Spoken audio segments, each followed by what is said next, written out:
खमंग अशी भाजणी झाली की चकली अगदी खुसखुशीत आणि त्यासोबतच गोल गरगरीत। ही चकली बघितली की खाल्ल्याशिवाय राहवतच नाही।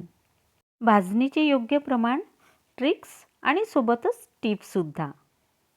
कोणत्या सिक्रेट पदार्थामुळे आपली चकली ही एकदम कुरकुरीत होते हे बघूया।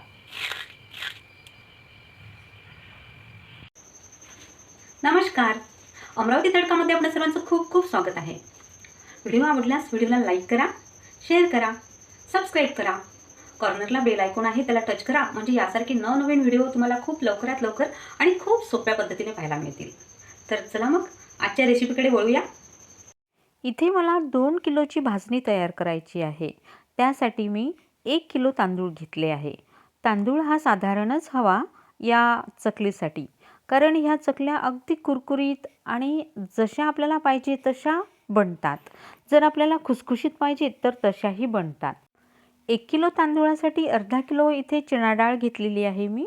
आणि तांदूळ आणि डाळ हे आपल्याला स्वच्छ धुवून घ्यायचे आहेत। तर याच प्रकारे अनेक अशा डाळी घ्यायच्या आहे। प्रथम मी तांदूळ धुवून घेतले आहे आणि घरातच फॅनच्या हवेमध्ये सुकवायला ठेवलेले आहेत। तर हे पातळ असे एखाद्या कपड्यावर सुकवून घ्यायचे आहे। त्याचप्रमाणे इतरही डाळी आपल्याला अशा धुवून स्वच्छ सुकवून घ्यायच्या आहेत। आता मी डाळी सुकल्यानंतर ह्या भाजणीसाठी आपण कढई ठेवलेली आहे गॅसवरती, आणि मंद आचेवर आपल्याला ह्या डाळी सर्व आणि तांदूळ भाजून घ्यायचे आहेत।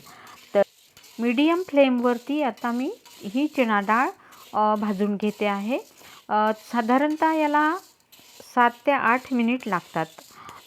ह्या डाळी जर तुम्हाला धुवून घ्यायच्या नसेल किंवा सुकवण्याचा प्रॉब्लेम असेल तर ह्या डाळींना आपण थोडंसं ओलसर कपड्याने पुसूनसुद्धा घेऊ शकतो। आणि त्यानंतर फॅनच्या हवेमध्ये सुकवल्यानंतर मंद आचेवर जर आपण हे डाळी सर्व भाजून घेतल्या की एकदम खुसखुशीत अशा किंवा कुरकुरीत आपल्याला जशा पाहिजे तशा ह्या चकल्या बनतात। तर आता आपण ह्या वाटीचंच प्रमाण घेतलं आहे सर्व साहित्यासाठी। तर या वाटीने आपण 4 वाट्या डाळ घेतली होती चण्याची, आणि ह्या 4 वाट्या डाळ म्हणजे अर्धा किलो डाळ होते पूर्ण। तर त्याच्या अर्ध आपण मुगाची डाळ घेतलेली आहे, म्हणजे 2 वाट्या मुगाची डाळ इथे मी घेतलेली आहे। आणि 1 वाटी आपण उडदाची डाळ इथे घेणार आहोत।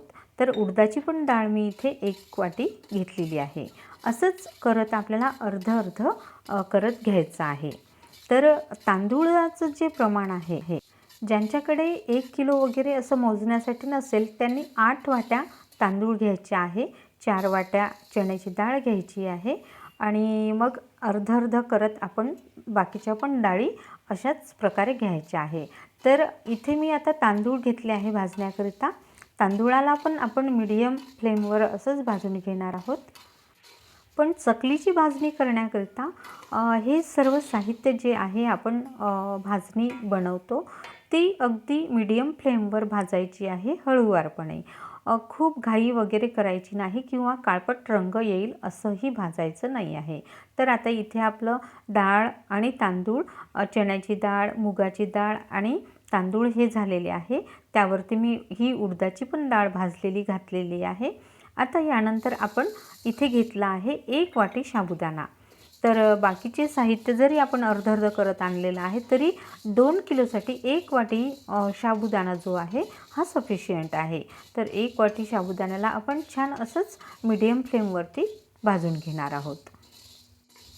आता मला साबुदाणा भाजताना पण 4 ते 5 मिनिट झालेली आहेत। हा साबुदाणा पण छान भाजला गेलेला आहे।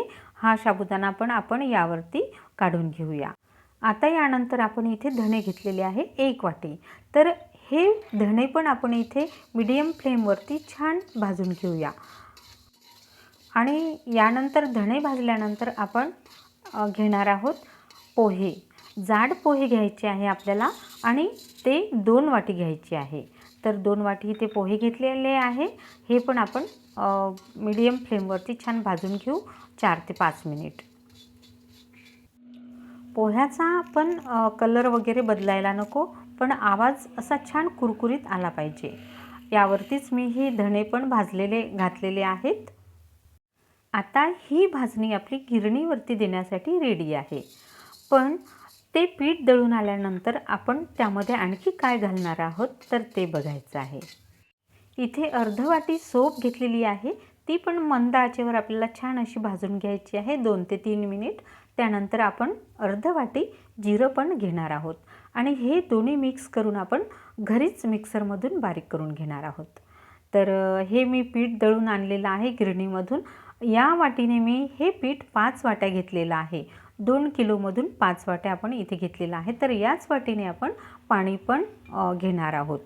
तर आता ह्या चकल्या बनवण्यासाठी पाण्याचं प्रमाण बघा. 1 वाटी, ही दुसरी वाटी आपली आणि ही तिसरी वाटी, ही चौथी वाटी आणि ही 5वी. तर अशा प्रकारे 5 वाटी पिठासाठी आपण 5 वाटी पाणी घेतलेलं आहे. हे पाणी आता आपण उकळून घेऊया. तोपर्यंत आपण यामध्ये काही सुके मसाले घालूया. तर सर्वप्रथम मी 1 चम्मच हळद घातलेली आहे आणि लाल मिरची पावडर घातलेला आहे. यामध्ये चवीनुसार तुम्ही तुमच्या आवडीप्रमाणे घालू शकता. अर्धा चम्मच हिंग घातलेला आहे आणि 2 मोठे चम्मच मी इथे जिरं आणि सोप पावडर घातलेली आहे. यानंतर आपण याच्यामध्ये मसाला पण घालू शकतो, चाट मसाला आणि आमचूर पावडर पण मी 1 चम्मच घातलेला आहे. छान टेस्ट येते आणि चवीनुसार आपल्याला मीठ घालायचं आहे. त्याचप्रमाणे यामध्ये काळं मीठ पण मी घातलेलं आहे. तर काळ्या मिठामुळे छान चटपटा स्वाद आपल्या या चकल्यांना येतो. तर खूप मस्त चमचमीत ह्या चकल्या होतात. आता मेन इन्ग्रेडियंट्स म्हणजे चकल्यामधील तीळ. तर हे तीळ आपण जेवढे जास्त घालू तेवढी टेस्ट भारी आणि चकल्या दिसायला पण सुंदर दिसतात. तर अर्ध वाटी मी यामध्ये तीळ घातले आहे आणि आता हे सर्व मिक्स केल्यानंतर 1 वाटी भरून आपण यामध्ये तेल घातलेलं आहे. तर आता हे कडकडीत गरम केलेलं तेल आहे आणि आता याला आपण छान मिक्स करून घेऊया. पण व्हिडिओ पूर्ण बघितल्यावरच कळेल की चकल्या खुसखुशीत किंवा कुरकुरीत कशा होतात ते. छान हे सर्व पीठ आपण इथे मिक्स करून घेतलेलं आहे. आता यामध्ये आपण उकळतं पाणी घालणार आहोत. त्याआधी आपण हे थोडं घासून घेऊया म्हणजे तेल जे आहे आपण गरम घातलेलं आहे यामध्ये सर्व पिठाला लागेल आणि याचा शेवटी असा हातात घेतल्यानंतर त्याचा लाडू बनतो का ते बघूया. तर जर आपल्या या पिठाचा लाडू बनत असेल तर हे पीठ सर्व छान मिक्स झालेलं आहे. तर अशा प्रकारे आता आपण यामध्ये उकळतं पाणी घालूया. आधी मी यामध्ये अर्ध पाणी घालते आणि मिक्स करून घेते म्हणजे आपल्याला पिठाचा आणि पाण्याचा अंदाज समजतो. तर हा अंदाज आपला पूर्णपणे बरोबरच आहे कारण एवढं पूर्ण पाणी आपल्याला लागणार आहे. तरी पण आपण हे अर्ध पाणी घातलेलं आहे आणि असं मिक्स करून घेणार आहोत. आता यानंतर आणखी आपण यामध्ये हे जे पूर्ण पाणी उरलेलं होतं ते घालणार आहोत. छान असं मिक्स करून घेऊया. तरी भांड्यामध्ये थोडं शिल्लक पाणी आहे ते पूर्णपणे यामध्ये घालावंच लागतं. त्यामुळे आता हे शेवटी थोडंसं पाणी उरलेलं मी घातलेलं आहे आणि हे पीठ आपण सर्व छान असं मिक्स करून घेऊया. मिक्स केल्याबरोबरच आपण यावरती एक झाकण ठेवणार आहोत जेणेकरून यामधली वाफ बाहेर जाणार नाही. 10 मिनिट झाल्यानंतर या पिठाला आपण मळून घेणार आहोत. ज्या प्रकारे आपण ज्वारीची भाकर करतो त्यासाठी आपण पीठ मळतो त्याच प्रकारे या पिठाला पण आपल्याला मळून घ्यायचं आहे. तर आता थोडं थोडं पोर्शन घेऊन आपण पीठ मळून घेऊया आणि हे बाकीचं पीठ एका साईडला आपण प्रेस करून ठेवूया म्हणजे थंड पण जास्त होणार नाही आणि थोडं थोडं पीठ घेऊन आपल्याला हे पीठ मळायला सोपं जाईल. या पिठामध्ये पाण्याचं प्रमाण अगदी परफेक्ट असल्यामुळे आपल्याला आता पाणी टाकायची सुद्धा यामध्ये काहीच आवश्यकता नाही आहे. तर एक एक गोळा हा छान असा मळून आपण एका भांड्यामध्ये हे गोळे जमा करून ठेवूया. बघा या प्रकारे. जर यामध्ये तुम्हाला पाणी कमी वाटत असेल कारण कोणत्या तांदूळावरून किंवा डाळीवरून असं होतं पाणी कमी पडतं किंवा पाणी जास्त होतं. तर असं जर झालं तर तुम्ही गरम पाण्याचाच इथे वापर केला पाहिजे. आता हे सर्व गोळे आपले तयार झाल्यानंतर आपण एक गोळा घेऊन त्याला छान असं मळून घेऊया. जेवढा आपण छान मळू तेवढी आपली चकली जी आहे त्याची पदर तुटत नाही आणि चकल्या छान अशा गोल गरगरीत येतात. चकल्याच्या साच्याला मी आधीच तेल वगैरे लावून ठेवलेलं आहे. असा लांबट गोळा करून आपल्याला यामध्ये हा गोळा घालायचा आहे. तर चकल्या करण्याची पाती जी आहे ती पण यामध्ये घातलेली आहे आणि आता आपण साचा बंद करूया. तर बघा अशा प्रकारे आपण आता छान गोल गरगरीत मस्त चकल्या तयार करून घेऊया.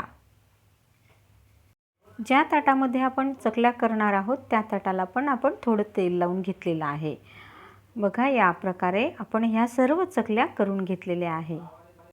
दुसऱ्या पण ताटामध्ये अशाच प्रकारे चकल्या करून घेतल्यानंतर इथे गरम तेल करण्यासाठी ठेवलेलं आहे.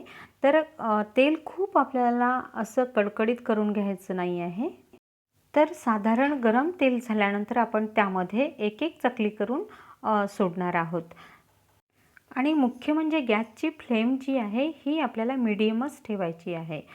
मीडियम फ्लेमवरती आपल्याला ह्या चकल्या तळून घ्यायच्या आहे. सुरुवातीला 3 ते 4 मिनिट या चकल्यांना बिलकुलच हाताळायचं नाही आहे. त्यानंतर आपण याला दुसऱ्या बाजूला परतवून घेणार आहोत. मला खूप साऱ्या चकल्या तळून घ्यायच्या आहेत त्यामुळे मी या ठिकाणी मोठी कढई ठेवणार आहे. तर आता गॅसवरती मी मोठी कढई ठेवली आहे आणि तेलामध्ये जेव्हा आपण चकली टाकतो तेव्हा हातावर उडण्याची भीती असते. तर हा जो सराटा आहे याला उलथणं पण म्हणतात बरेच जण. तर या सराट्यामध्ये अशी ही चकली घेऊन आपल्याला या तेलामध्ये सोडता येते. तर छानपैकी ह्या चकल्या पटापट सोडल्या की हातावर उडण्याची पण भीती राहत नाही. आणि आता ही मोठी कढई घेतली आहे. यामध्ये आपण खूप साऱ्या एका वेळेस चकल्या टाकून तळून घेऊ शकतो. तर 3 ते 4 मिनिट त्याला काहीही न करता त्यानंतर ह्या चकल्या आपण दुसऱ्या साईडला पण परतवून घेतल्या आहे. छान अशा कलर थोडा वेगळा झाल्यानंतर आपण याला काढून घेणार आहोत. बघू शकता किती सुंदर ह्या चकल्या झाल्या आहेत. या प्रकारे ह्या सर्व चकल्या मी तळून घेतलेल्या आहे. हा व्हिडिओ तुम्हाला आवडला असेल तर नक्की या व्हिडिओला लाईक करा. तुमच्या मित्रमैत्रिणींपर्यंत हा व्हिडिओ शेअर करा. सबस्क्राईब जर केलं नसेल तर नक्की सबस्क्राईब करा आणि कॉर्नरला बेल आयकॉन आहे त्याला टच करा. म्हणजे यासारखी खूप सोपे पदार्थ तुम्हाला खूप लवकरात लवकर पाहायला मिळतील. तर चला मग पुन्हा भेटूया अशाच छान रेसिपीसोबत. तोपर्यंत बाय.